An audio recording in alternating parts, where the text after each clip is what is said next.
प्रश्न है, इसमें हमें बताना है कि कौन सी संख्या वर्ग है और कौन सी संख्या वर्ग नहीं है। तो इसके लिए हमें ये दो चीजें याद रखना है।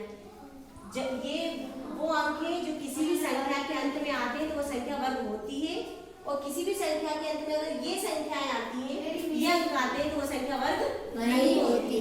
तो हम देखेंगे तीन वर्ग नहीं है, इसमें 3 आ रहा मतलब ये वर्ग नहीं है, क्रॉस कर देंगे हम इसे। फिर देखेंगे 7 वर्ग नहीं है, 7 अगर आ रहा है तो ये भी वर्ग नहीं है, क्रॉस कर देंगे। 8 वर्ग नहीं है, 8 आ रहा है इसका मतलब ये भी वर्ग नहीं है। यहाँ 1 आ रहा है, इसका मतलब जिन संख्याओं का वर्ग होता है उनके इकाई के अंक में अंत में अगर 1 आ रहा है, 0 1 4 5 6 9 आएगा तो वो संख्या वर्ग होती है, तो ये वर्ग है। अगला प्रश्न देखते हैं तीसरा।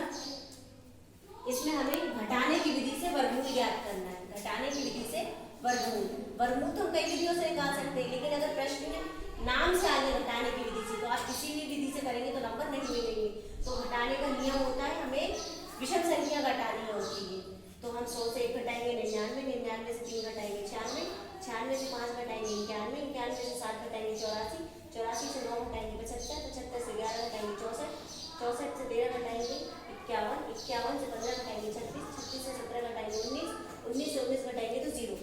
अंत में 0 आ गया, अर्थात ये संख्या वर्ग है और इसका वर्गमूल बताना है। तो हम इसे काउंट करेंगे, जितनी बार घटाया वो इसका वर्गमूल होगा। 1 2 3 4 5 6 7 8 9 10 अर्थात 10। तो 100 का वर्गमूल होगा 10, 100 का वर्गमूल होगा 10।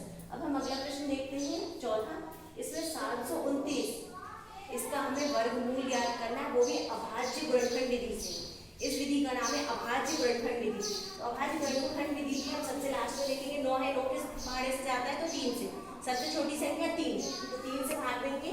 पहली बार में 244, दूसरी बार में 81 आएगा, फिर 3 से करेंगे 27, फिर 3 से करेंगे 9, 3 से करेंगे 3 और 3 से 1। अभी कितनी बार आया? 6 बार। तो हम इसको 729 6 बार हमें गुणा में लिख दिया, मल्टीप्लाई में। फिर हर दो के हम जोड़े बनाएंगे क्योंकि हमें वर्गमूल निकालना है। दो के जोड़े इसलिए बनाते हैं क्योंकि वर्गमूल ज्ञात करना है। हर जोड़े से एक 3 बाहर लेंगे हम,